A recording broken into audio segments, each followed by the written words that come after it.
Welcome. I'm Brian Brees, President of St. Norbert College. It is my honor to kick off the second of 3 virtual pre-summit events leading up to the in-person New North Summit on June 10th. I've been involved with the New North as a current board member and chair of the Business Intelligence Council, along with Dave Wegge, whom you'll hear from shortly. Throughout today's event, you'll learn more about developments that have occurred across the New North region, even during a pandemic, how the New North Launch Alliance is working hard to create a more connected and robust entrepreneurial ecosystem in Northeast Wisconsin. You'll hear from 3 local founders and learn about the Business Intelligence Council's work with COVID-19 scenario exploration. It's now my great honor to introduce to you Barb Lemieux, President of the New North.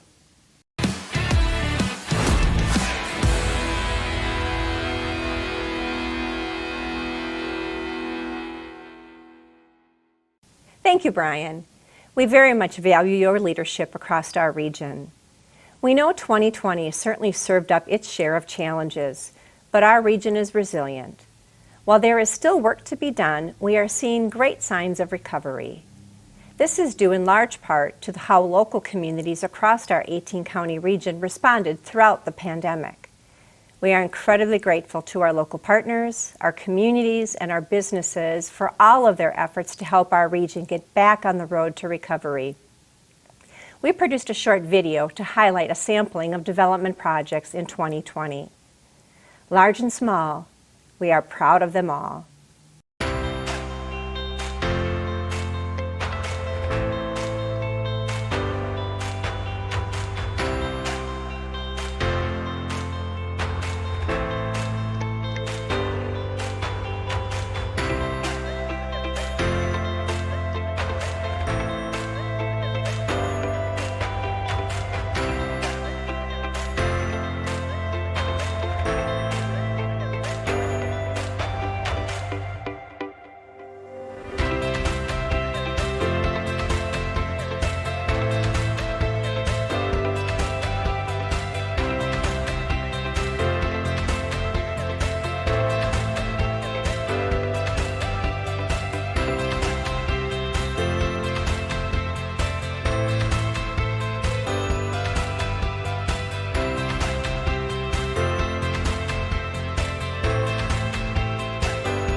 New North created the New Launch Alliance to create a more connected, robust, resourceful, and productive entrepreneurial ecosystem in Northeast Wisconsin. We realize that a strong strategy for the region's recovery is being led by creative business ideas that are turned into companies, especially in digital technology.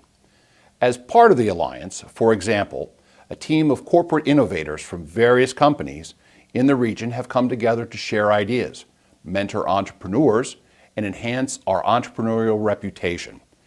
Business idea pitch contests were hosted, and new avenues for capital are being developed. We are pleased to bring you 3 winners of the recently held New Launch Alliance regional pitch events and thank WBD, Brightstar, and C.D. Smith for their sponsorship.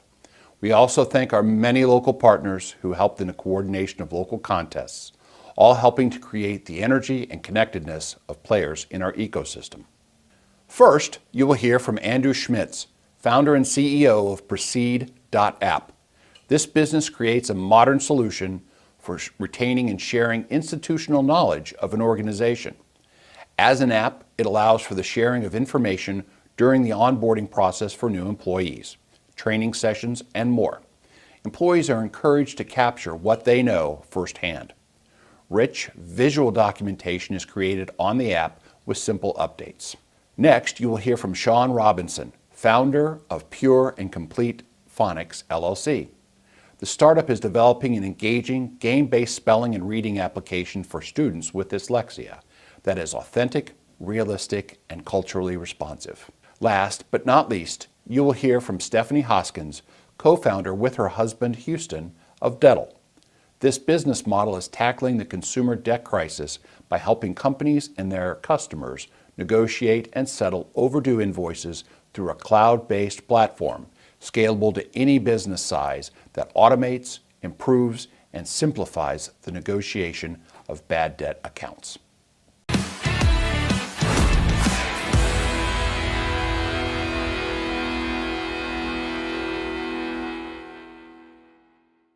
Hey everyone, I'm Andrew Schmitz. I'm the co-founder of Proceed.app, an Appleton-based startup. I'm honored to be presenting to you today as a 2019 Hatch Pitch Competition finalist.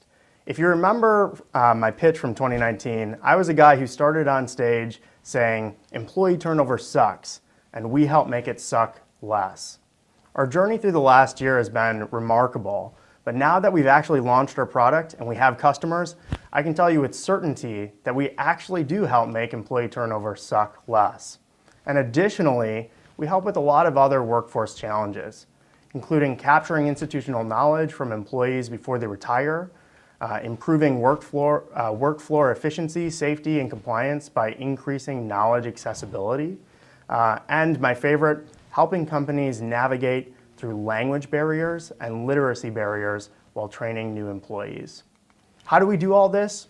If you don't recall, Proceed.app is a visual knowledge management system used mainly by companies with an on-the-go workforce like manufacturing companies and distribution centers.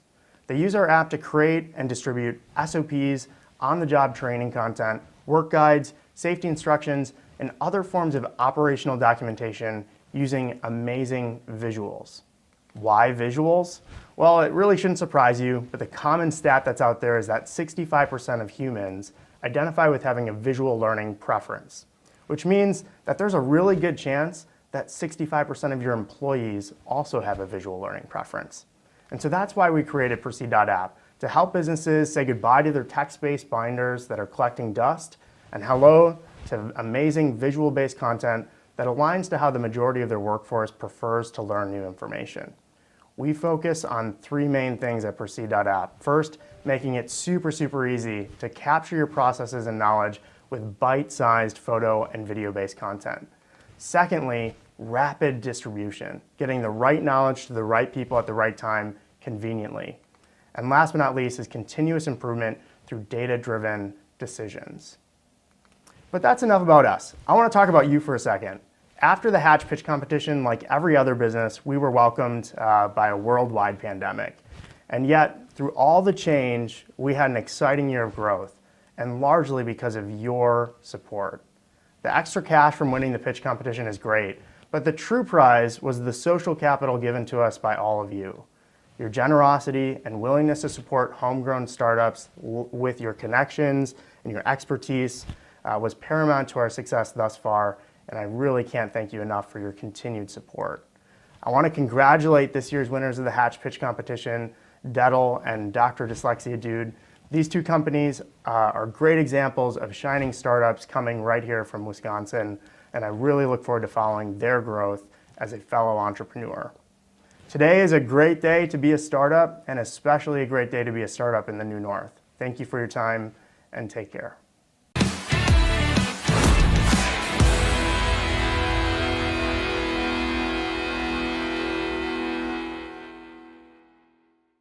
My name is Dr. Sean Anthony Robinson, and I'm a co-founder of Dr. Dyslexia Dude with my wife, Dr. Inshira Robinson.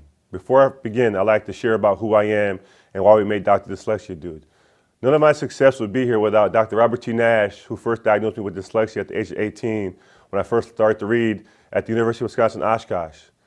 Through this time, it's been my mission to help students find their place in the educational system and have a voice and give them hope. And Dr. Dyslexia Dude is doing that. We want to give students across all nationalities, across the world, hope, allow them to see themselves as being superheroes within their own selves, and allow themselves to be successful. So none of my success, from going to Northwestern, presenting at Jamaica, Canada, to the White House, to NBC News, none of that would have been able to happen without Dr. Robert T. Nash diagnosing me with dyslexia. So this work is really to serve kids and allow them to see themselves as being successful within the context of school and their learning. We are developing a multimedia company that's going to develop graphic novels, online content, and game-based learning for students 4th through 8th grade with dyslexia that is authentic, realistic, and culturally responsive. Our 5-year vision is to develop curriculum, again, that's authentic, realistic, and culturally responsive, enhance our brand, graphic novels that come in Turkish, Arabic, Spanish, and Braille for those who are visually impaired. Also the game-based learning and workshops and online content through media. Our vision, step 1, is develop the curriculum. It's done. Enhance our brand. We continue to work on that. Our graphic novels are in progress. We're working on our 3rd graphic novel now. That's going to be decoding dyslexia to help students understand how to crack the code in terms of their reading and spelling abilities. We're also developing an app, an interactive learning experience for those who want to engage in online learning.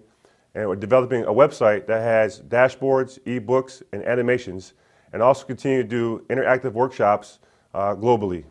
Our new game-based learning app with multi-sensory instruction will be focused on auditory, emotional, visual, speaking, and touch, and allow students to build their own avatar so they feel part of the game. Traction.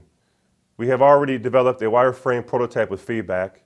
We're doing ongoing testing with customers. 90% of reviewers said that the game will help students learn how to decode and encode words. And 90% of reviewers believe that this game will be an effective supplemental tool for students in 4th through 8th grade to help them with their decoding and encoding ability. Why now? Education institutions have been unprepared to fulfill the learning of students effective through virtual learning options. There's a need for quality game-based learning that delivers authentic, realistic, and culturally responsive content. Now more than ever in our history, we need the ability to better reach students in special education and those from underserved and underrepresented communities through books, online learning, and things that are relevant to them. Our team, Dr. Dyslexia Dude, my wife, Dr. Inshira Robinson, Mike Beal, Brendan Hadnot, and Dr. Kitts, and Dr. McGregory are part of our team. If you'd like to know more information, please contact me at drdyslexiadude@gmail.com. Thank you.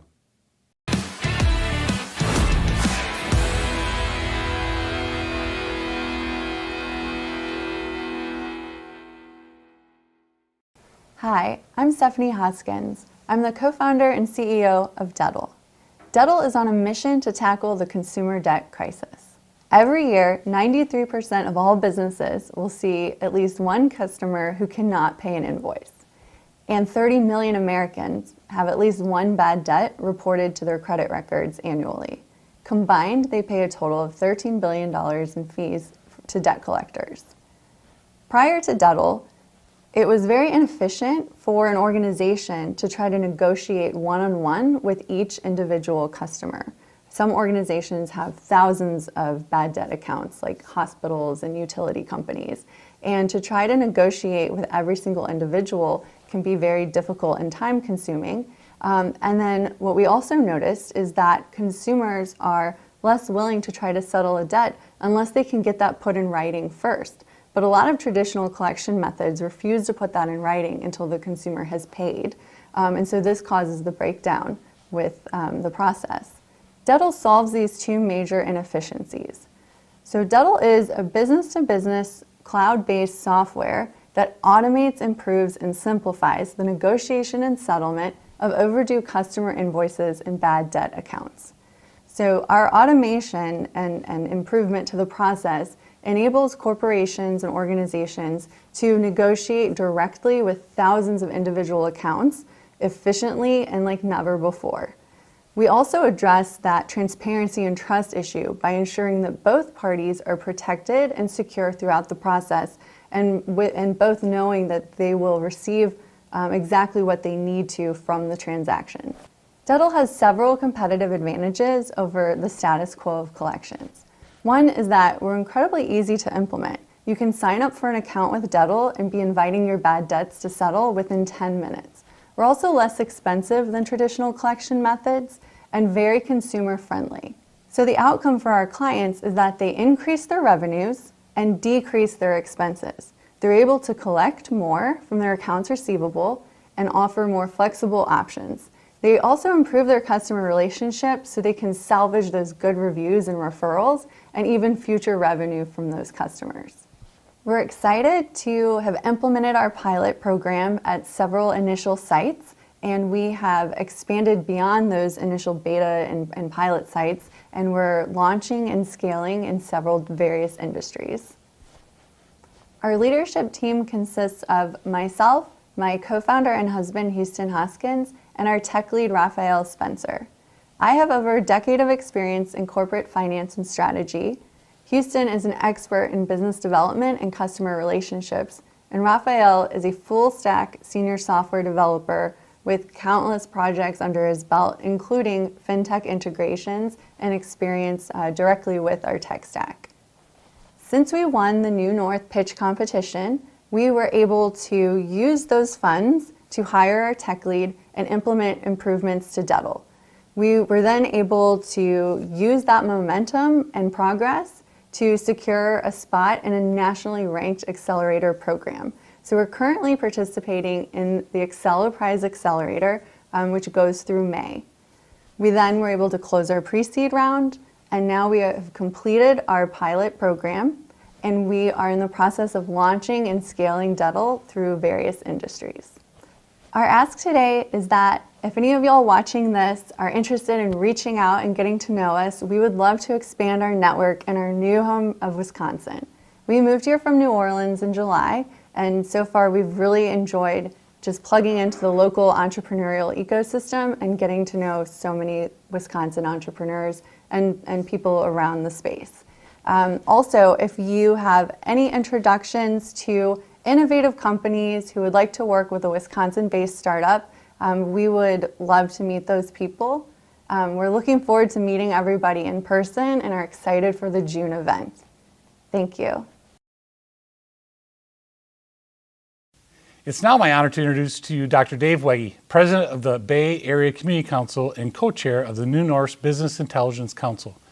This is a group of thought leaders who inform stakeholders across the 18-county region on data trends, advanced disruptive technologies, digital transformation applications, and most recently, the integration of data into a newly formed Intel tracker.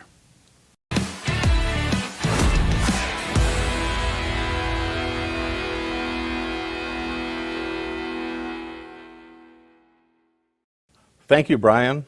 I want to welcome all of you and thank you for including this presentation in your day. The Business Intelligence Council, or BIC, was created to provide insights from ongoing data, trends, analysis of our regional economy. The primary purpose of our presentation today is to take a quick look at how the New North economy has performed through the pandemic. Let me take a minute to set the stage. In August of 2019, BIC brought together leaders in business, nonprofits, government, and education to engage in a scenario planning session led by David Burrell of Future IQ. That session produced 4 plausible scenarios for the future of the New North economy. 6 months later, in early 2020, we were hit with the COVID-19 pandemic. Faced with the pandemic, BIC then spent some time reviewing the original scenario report, as well as examining some scenario planning recommendations made by Deloitte's Monitor Institute. That led us to ask, how has the New North performed during the pandemic? What successes have we had? What challenges still lay ahead? In order to shed some light on these questions, let me give you a brief overview of the preferred future that emerged from our planning session.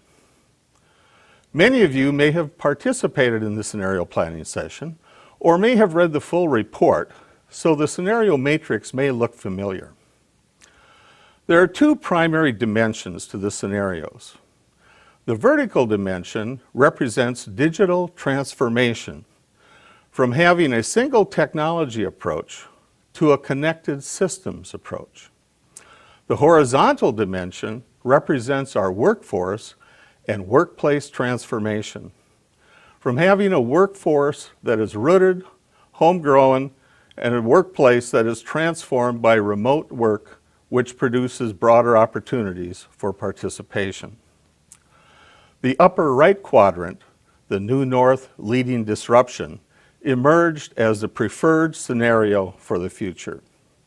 The characteristics of the New North leading disruption are digital transformation. We would have a regional investment in digital transformation and technology. Our regional industries would be collaborative.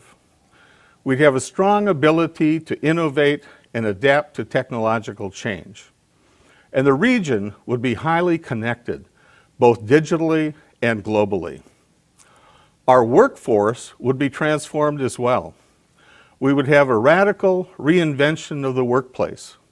The workplace would be made up of talented individuals who are diverse and attracted to our region. We would have a support network of workforce and workplace solutions. And we would be able to assess the future skill needs that we have and train people for those needs. So the question is, where are we now? How has the pandemic impacted the economy in the New North? What progress have we made in the midst of the pandemic? What are some of the challenges that we still face?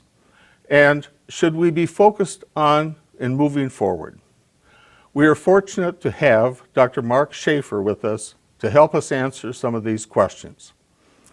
Dr. Schaefer is the director of the Center for Business and Economic Analysis at the Schneider School of Business at St. Norbert College. Welcome, Mark.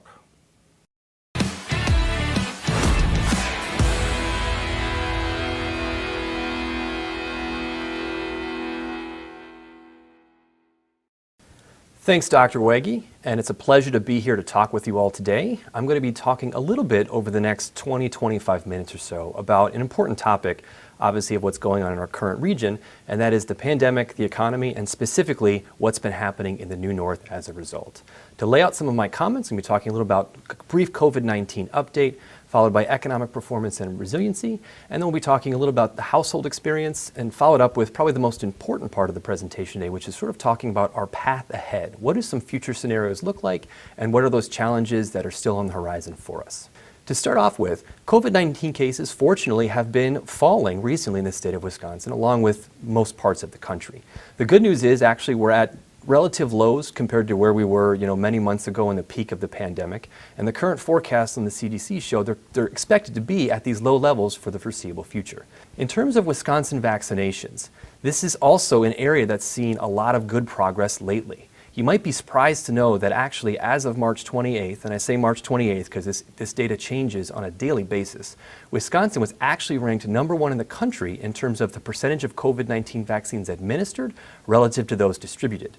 Essentially what this means is we're doing a really good job of not wasting any vaccine that's distributed to our region.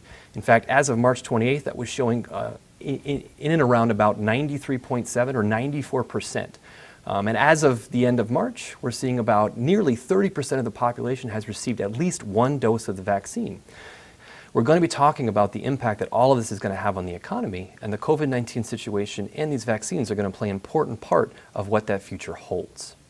One last note in terms of COVID-19 updates, it's important to realize that the experience of this pandemic has varied greatly across households and even in so much as who's been impacted from a health perspective across various races.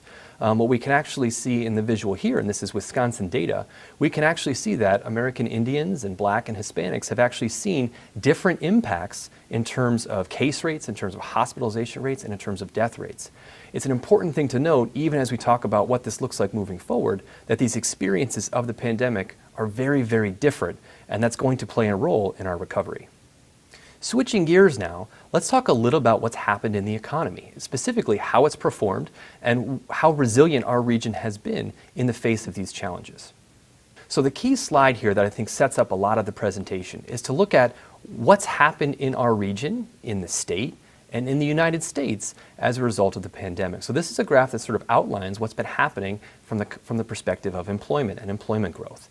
So the data you're looking at here for the United States and Wisconsin is essentially the non-farm total employment data. And I've indexed it back to January of 2019 to 100. And what we're looking at is sort of the cumulative growth relative to where we are now compared to January of 2019. And it's clear from this visual that you see this significant drop-off that's occurred in April of 2020 when the lockdowns went into effect. And you saw whether it was Wisconsin, whether it was the United States, or even the last data on there for the North, you see all of these tend to trend together where we see that significant drop-off in employment. Following sort of the initial lockdowns, when we started to slide into summer, we see some of this growth start to return, although it's well short of what we saw back in January of 2019. Now, the important thing to note in this visual is I've also added some data from the local area unemployment statistics and compiled an estimate of what's been happening in the New North in terms of employment. I indexed it to January of 2019 as well. What we can see is it follows a similar trend line of the state and the United States, but the upside for the New North is we've seen our rebound happen a little bit faster. And we see the initial bump up in May, June, July. Our rebound was faster than the state, faster United States, and we've kind of leveled off. We're still short of sort of where we were prior to this pandemic and prior to this crisis, but we are faring a little bit better than Wisconsin and the rest of the state. Now, if we're going to talk about employment, we also need to talk about unemployment, and we can see the same sort of pattern exhibited here. Here you're actually seeing what were the unemployment rates for the United States as well as for Wisconsin. And one of the things we noticed is prior to the pandemic, we were actually at near historic lows for unemployment rates. And then we hit the pandemic and we had this sudden surge of unemployment claims. And we actually went from the mid 3% up to about 14.7% unemployment nationally in the span of a couple of weeks, which is significant. Fortunately, a lot of those jobs have come back and unemployment has fallen down to about 6.3% nationally. However, we still have a long way to go because it's still about 3%, 3 percentage points higher than where we were prior to the pandemic. The good news for us in Wisconsin is while we did experience the same run-ups that the rest of the country did, our sort of recovery has been a little bit faster.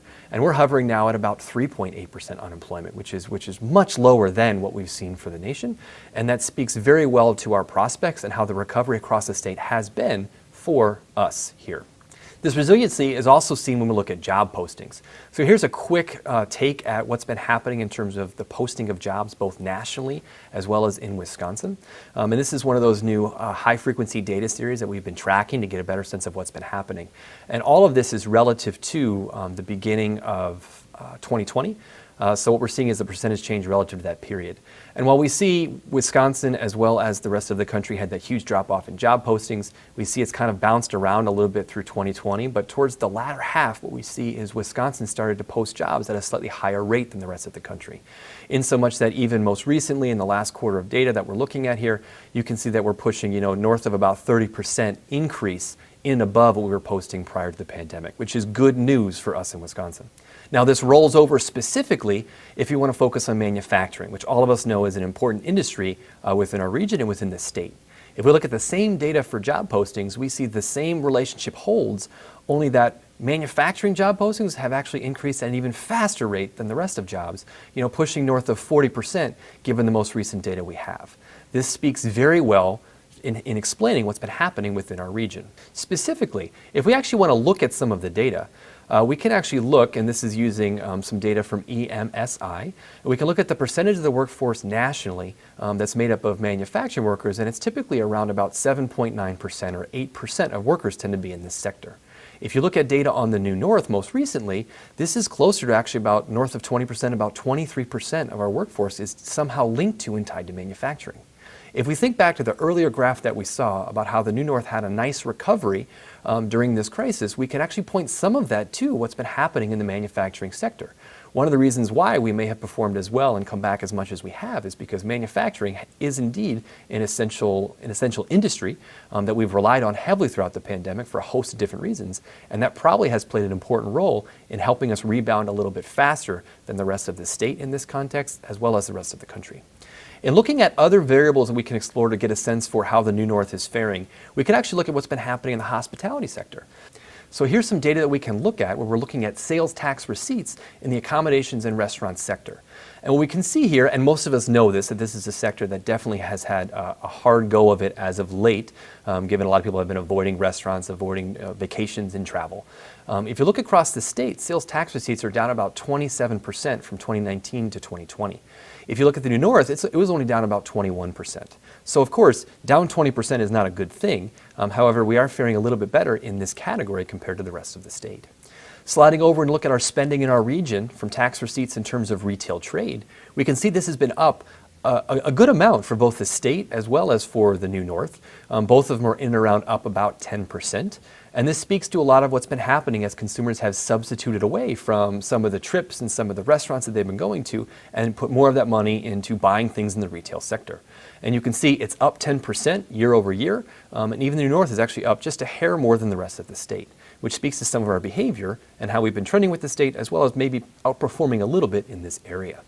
If you want to shift gears and talk a little bit about the experience of the business community, that also ties to the conversation about resiliency. Here's some interesting data from the U.S. Census Bureau's Small Business Pulse Survey, and this is from this past March 2021. And they asked small businesses the question, overall, how has this business been affected by the coronavirus pandemic? And what we see here is obviously across the state as well as across the country, negative effects are more the norm here. So there's large negative effects felt both in the state as well as the broader country, as well as moderate negative effects as well. The upside here is that we've had a little bit less businesses impacted from the large negative effect side. The country was showing about 28%, in Wisconsin closer to 25%, so that's relatively good news for us. But that's made up a little bit because we've had a little bit more in the moderate negative effect category, about 48% to about 44%. So that bodes well for us as a state, comparatively speaking. The one thing on this slide that strikes me as very interesting, though, is look at what's happened in the moderate positive effect side. You can actually see that nationally, 5.8 or about 6% of small businesses said they've actually experienced somewhat of a moderate positive effect as a result of the pandemic. And it's even higher for Wisconsin, pointing to about 8%. Now, we can think of some businesses that were well positioned to actually provide products or possibly alter their production lines to provide products that were necessary and needed during the pandemic. And these are businesses that actually probably thrived a little bit as a result. Now, it's worth noting, this sounds very optimistic, like things are great in Wisconsin because we're doing better than the national average. But we got to be very clear. This is all not necessarily good news. Okay, we still have, nearly 75% of our small businesses have experienced at least a moderate negative effect or a large negative effect as a result of what's happened. So while, again, relatively speaking, we can say this is good for Wisconsin, we still have a lot of businesses that are facing a lot of challenges that we can't ignore and need to make a focal point for success in the future. Now I want to shift gears a little bit and talk about the household experience. As I mentioned before, the whole experience of COVID-19 has varied greatly across different types of industry sectors, across different types of households, if households had children or didn't have children, had to worry about school closures, across households that had workers in specific industries that were impacted, such as tourism or hospitality. So what we want to do now is have a brief conversation about what have different households experienced and how they've been affected. So here's some data from the Household Pulse Survey. This is also recently created by the U.S. Census Bureau. And this is a weekly survey that they're running, and they've changed the questions throughout the pandemic. And this is from this past March. And this is just a series of questions I've presented data on that look at different challenges that households have faced. And they basically were surveying them to figure out if households have had difficulty paying household expenses, challenges with food scarcity, challenges with housing insecurity, or even challenges with eviction or foreclosure. So this is, again, data from this most recent March, asking questions about if any of these households have experienced these things throughout the pandemic. And what we can see here is across the United States, about a third of households have indicated they've had some challenge paying these expenses. About 10% have had challenges with food scarcity, about 7% housing insecurity, and nearly a third, about 32%, definitely are talking about issues with eviction and foreclosure as possible things in their future. Now, all of that is not good news. The one optimistic side is for Wisconsin, we're pretty much lower in every single one of these categories. Again, that's a good thing. However, it's important to be clear, saying that we still have 30% of households struggle paying regular expenses is not a good thing. We still have challenges with food scarcity, still have challenges with housing insecurity. So while we have a long way to go, and there's some optimism here, we still have to pay attention to the needs of the families and households within our region and the state. Another interesting trend we've noticed, and many of us may have experienced throughout this pandemic, is some of the challenges we've seen at the workplace, specifically in the context of telework and remote work. A lot of us had some challenges maybe quickly where we had to adjust because of some lockdown situation where we had to somehow figure out how to manage doing our job from the household. And if you look nationally, there's some interesting data, again from the same survey that I just referenced, of sort of what's happening in Wisconsin as it pertains to this telework. So nationally, about 39% of workers have suggested that their households have had one or potentially both of the incomers in the household switch to some kind of telework at some point throughout the pandemic. We're right near there for Wisconsin at about 36%. So we're right in line with the national average.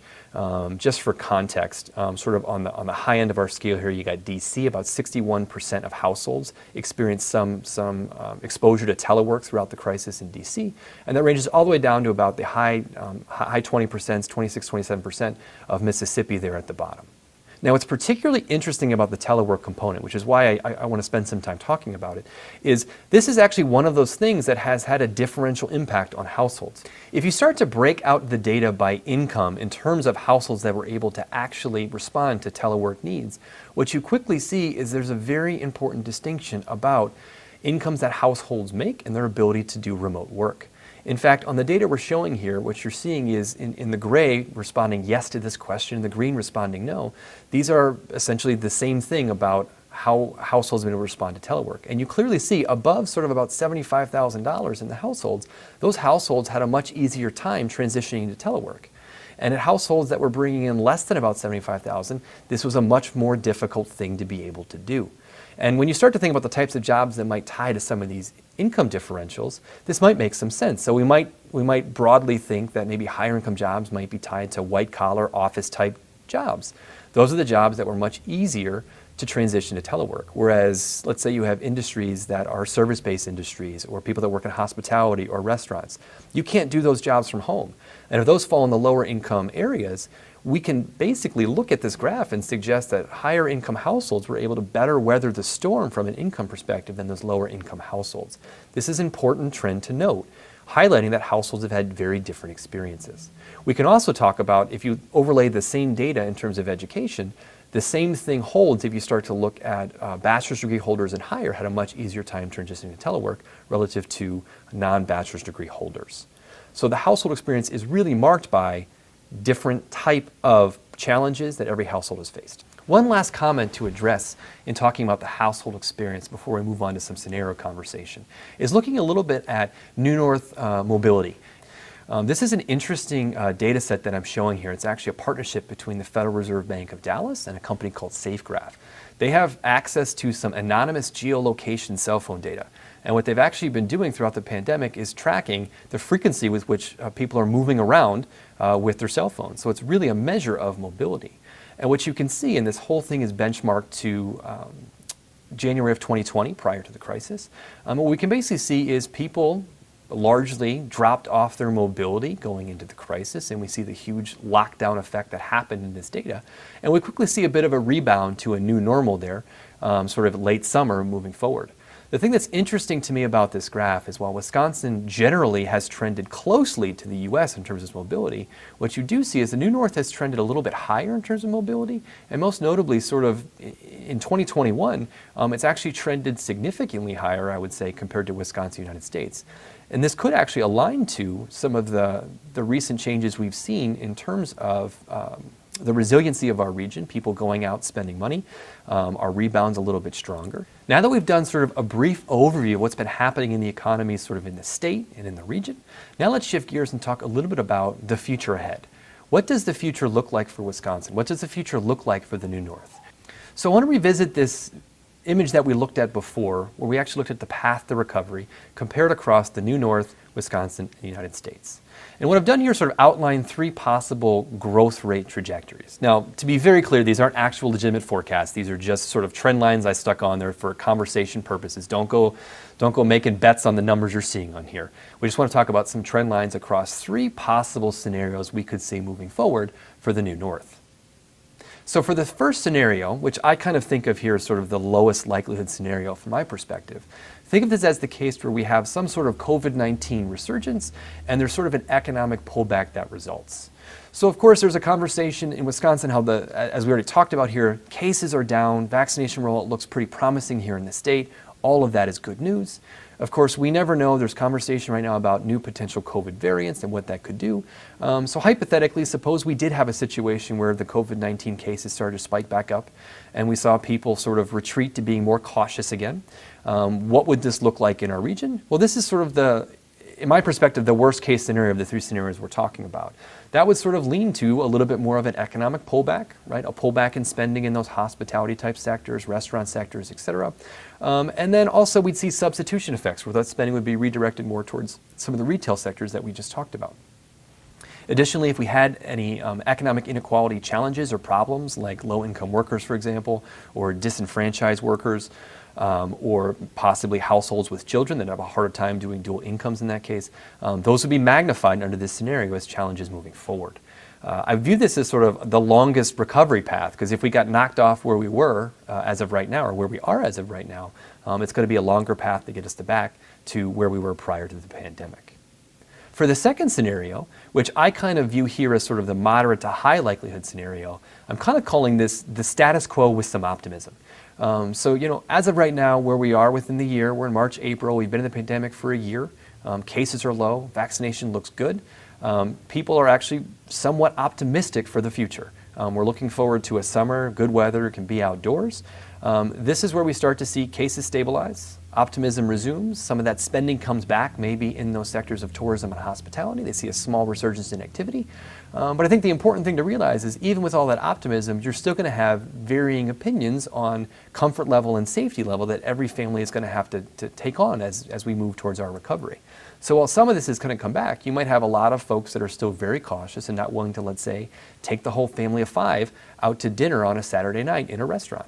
I think that's going to be something that's going to take a while for everybody to get on the same page and feel comfortable with.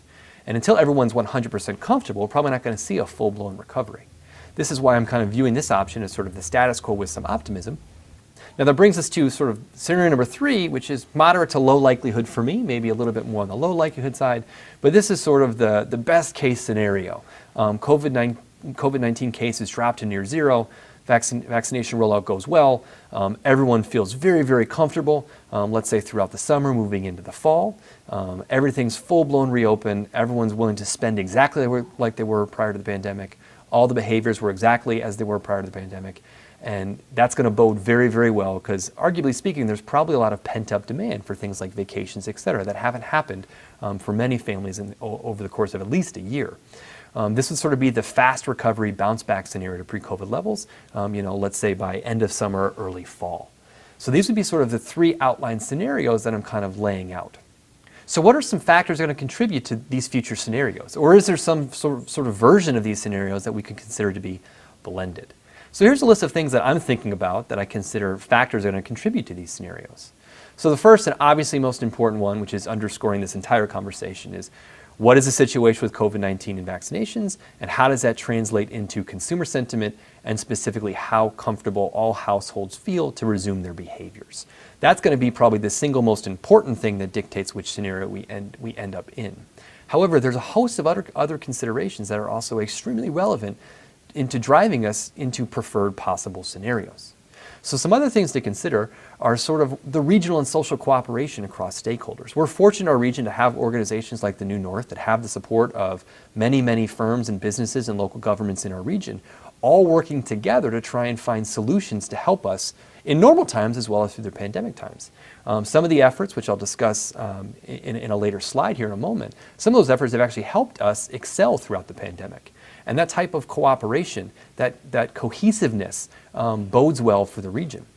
We've already talked a little about economic resiliency and adaptability. We have many firms in our area that have been able to actually take what's happened in the pandemic, maybe change supply chain situations, possibly even change their products to best serve the country as well as the region. You know, our ability to respond to those changes, and we've already done a lot of that so far in the pandemic, assuming we can continue to do that, that's also going to bode well for our future. I think shifting gears and talking about business resiliency is also an extremely important topic, because while again, many of our businesses have been very resilient, we can't also ignore the fact that a lot of businesses have definitely struggled throughout this crisis. We have businesses that maybe were here a year ago that are no longer here now.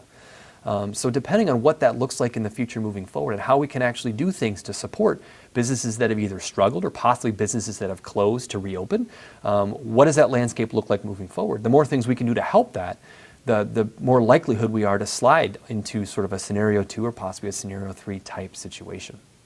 I think the other two areas that I think are important to focus on is what's been happening in terms of technology. I think all of us have been able to sort of look at how we use technology in our day-to-day life and specifically in our workplace and how that possibly has adjusted or changed throughout this crisis.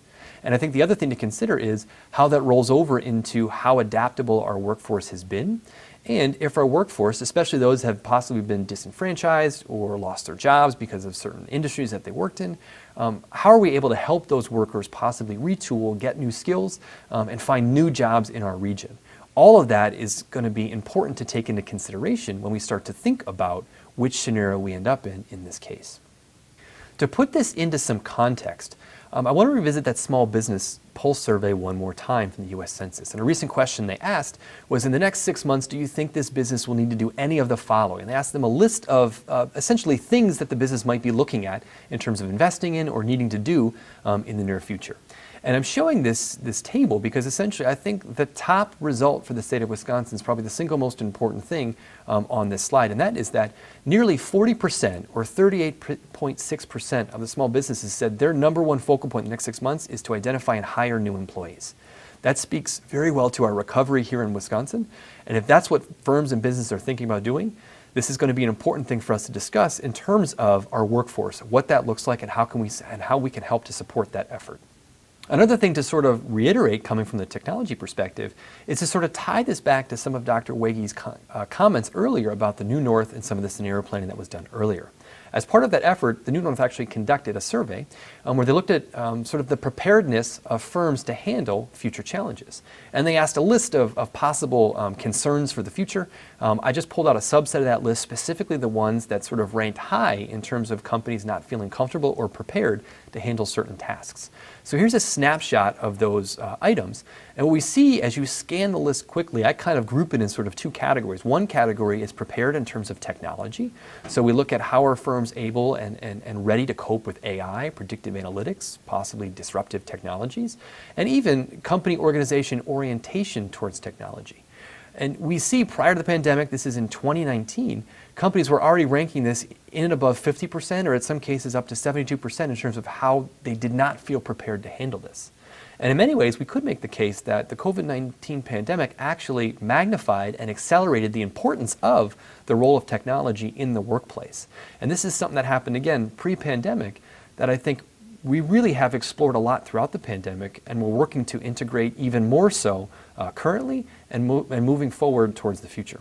I think this all ties down to what are the challenges ahead then based on these conversations.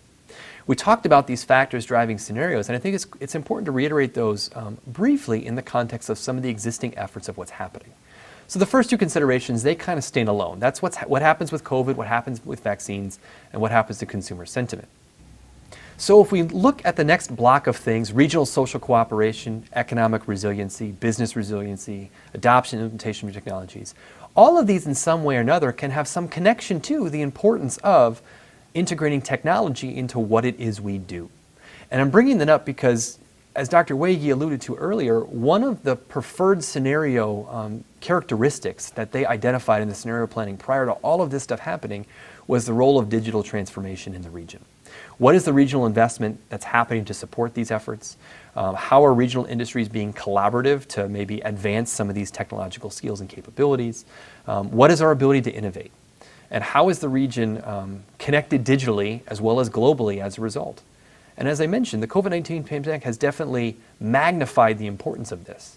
But I think we can't underscore how the efforts that were already happening can help actually push us out of this crisis and set us up even better for the future.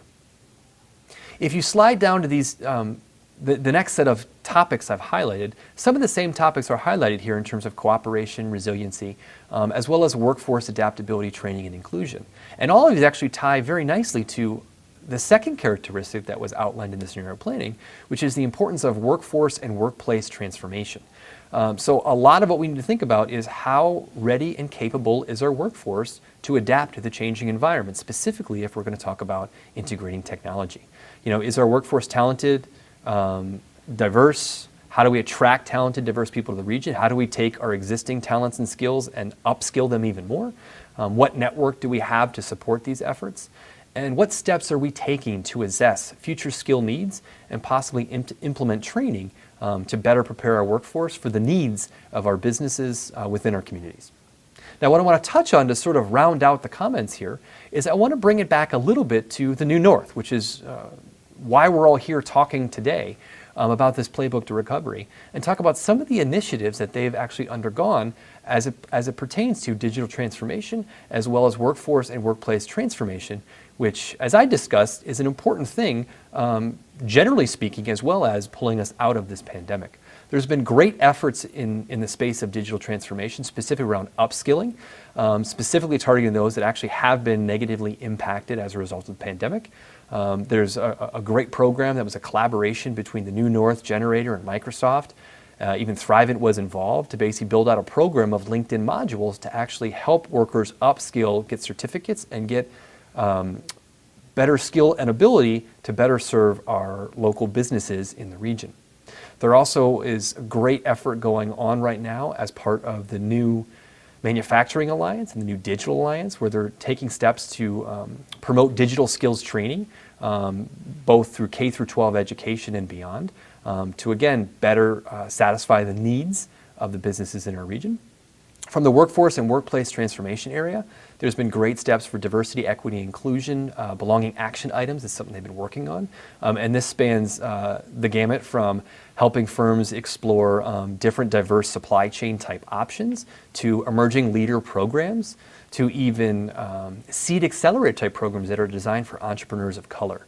These are all initiatives that the New North has been involved in that are helping not only pull us out of the pandemic, but also I think things that we know we need even if we're in a world without the pandemic. So these are all great initiatives that are happening. One of the things, as we talked about the importance of technology and telework, is initiatives for broadband access for all. A lot of us might take this for granted, but there's still large parts of our state that don't have access to broadband. This is an important initiative, and New North has actually worked with local counties to try and identify what areas are still lacking in this area and what efforts can we actually push forward to help provide solutions to this challenge. And one of the last areas to mention of the many things that they do is talk about local solutions to the supply chain. In particular, they've done great work even throughout the pandemic to assist firms in locating new suppliers for products. If they had to quickly transition to, say, making PPE, where could they actually get some of the products they needed to produce those things? So the New North has really been a powerhouse behind the scenes of helping us drive through the challenges we've experienced over the past year. Thank you for taking the time to join me for this conversation today. Hopefully some of this information was helpful and was insightful. A couple of things I'd like to mention here as I close. One, if any of this information was relevant or interesting and you want to get more information about what's been happening in the region, I would encourage you to go check out the New North's Intel Tracker. The Business Intelligence Council of New North has gone through great effort to actually put a mountain of resources on there from everything from economics to employment to social factors about our region that can help with your decision-making process. The last thing I'll close with is keep your eyes open. There's a partnership between the New North, St. Norbert's Center for Business and Economic Analysis, and the Wisconsin Department of Revenue. We gave one of these events actually back in December, and there's another event coming up here May 19th. It's going to be an economic intelligence update. We'll take a deeper dive into the state and regional economic statistics about where we are, and talk about highlighting some important industries moving forward. Thank you again for joining me. So what's next? Our May 12th Education and Talent Attraction Training Camp will focus on best practices on upskilling and talent attraction methods, work of the industry alliances, and a real estate forecast as it relates to places where talent will work. Our main event on June 10th will feature our offense, which describes a company that is growing. This will be provided by Kim Bassett, President and CEO of Bassett Mechanical. Dr. Andrabi, President and CEO of ThedaCare, will give his perspective on defense, representing an industry that has risen to the challenges of caring for COVID-19 patients. Michelle Schuler of TechSpark Wisconsin at Microsoft and Joe Kurgis of Generator will focus on special teams as they discuss the Generator Upskilling Initiative. Our keynote, Tim Moore, is a 3-time Emmy Award-winning director. His message to us will be a reflection on the resiliency of our region during this pandemic, the power of social impact, and inspirational messages of not giving up. As a curious-driven entrepreneur, Tim became a leading expert in purpose-driven marketing over the last decade and has developed emotionally compelling campaigns for brands all around the world. You all will receive a copy of his book, Sold on Purpose, Compliments of NWTC and Performa. And we will keep you all in suspense to announce the Workplace Excellence Award winner presented by Right Management. Wrapping up the summit will be a high school drumline competition, so stay tuned. That brings the session to a close, but you will not want to miss the virtual networking that immediately follows. We thank Insight Publications for providing this forum through their MeetAway platform. Just click on the link that was previously sent to you to continue our dialogue.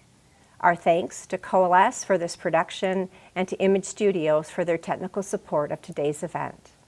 You know, the benefit of attending a New North event, especially in person, is the networking with other attendees. So it's an honor for Insight to partner with New North to provide the Insight MeetAway networking portion of today's event. All attendees are welcome to join by using the link in the chat or the link that was emailed to you this morning. Even if you haven't gone in already to set up your attendee profile or your networking preferences, that's okay. It can be done quickly, easily. Just follow the prompts and start matching with others through a series of one-on-one video calls. So use the link with your laptop or desktop. Enjoy the virtual networking to close out today's event. I look forward to seeing you there.